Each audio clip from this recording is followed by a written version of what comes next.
آئمہ کو شیعہ نہیں ملے. علی نے کمیل کا ہاتھ پکڑا, قبرستان میں لے گئے, ایک ہاتھ سینے پہ مارا, ایک ہاتھ زمین پہ مارا اور کہا یا کمیل مجھ سے محبت کرنے والے بہت ہیں, میرے پیروکار بہت کم ہیں.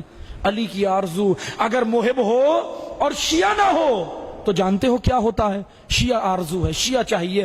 آج بھی امام کو شیعہ چاہیے. وہ جو پردہ غیب سے دیکھ رہا ہے اس کو خالی دعوی محبت کرنے والے نہیں بلکہ عملاً میدان میں تشیع چاہیے. آپ توجہ کرو, اگر خالی محب ہو اور شیعہ نہ ہو تو مسجد کوفہ میں علی کے سر پہ ضربت لگتی ہے, امام شہید ہو جاتا ہے. اگر محب ہو اور شیعہ نہ ہو تو امام حسن کو سولبی کے مقام پر امام کی ٹانگ پر تلوار مار کر زخمی کیا جاتا ہے. اور زہرا کا بیٹا امام حسن مجتبی کہتے ہیں کہ واللہ مجھے پیروکار نہیں ملے ورنہ میں اس امیر شام سے صلح نہ کرتا, صبح و شام جنگ کرتا. اگر محب ہو اور شیعہ نہ ہو تو جانتے ہو کیا ہوتا ہے؟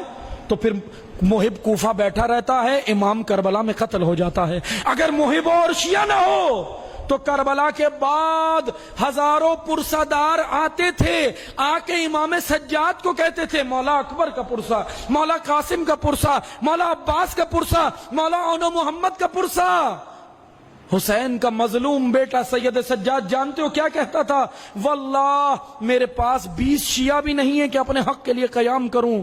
سوال پیدا نہیں ہوتا, اتنے سارے پرسادار تو تھے, وہ صرف پرسا دے کر چلے جاتے تھے, ذمہ داریاں ادا نہیں کر رہے. اسی لیے زین العبا امام سجاد کہہ رہے ہیں میرے پاس پرسادار تو ہیں, 20 شیعہ بھی نہیں ہیں. اگر محب ہو اور شیعہ نہ ہو تو امام باقر اور امام صادق کو زہر دے دیا جاتا ہے, تنہائی میں شہید ہو جاتے ہیں.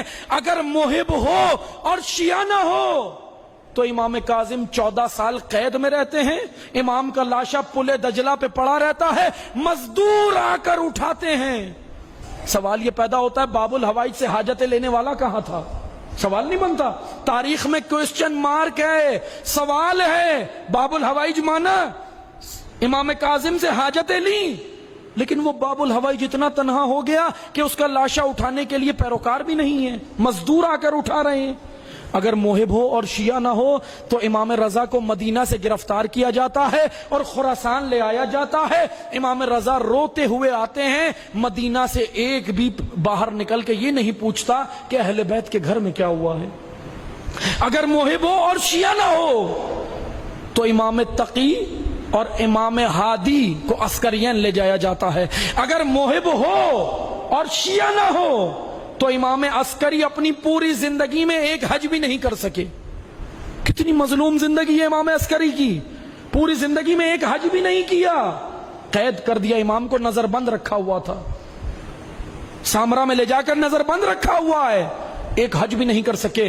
عزاداروں, اگر محب ہو اور شیعہ نہ ہو تو 1200 سال سے وہ غیبت میں بیٹھ کر خون روتا.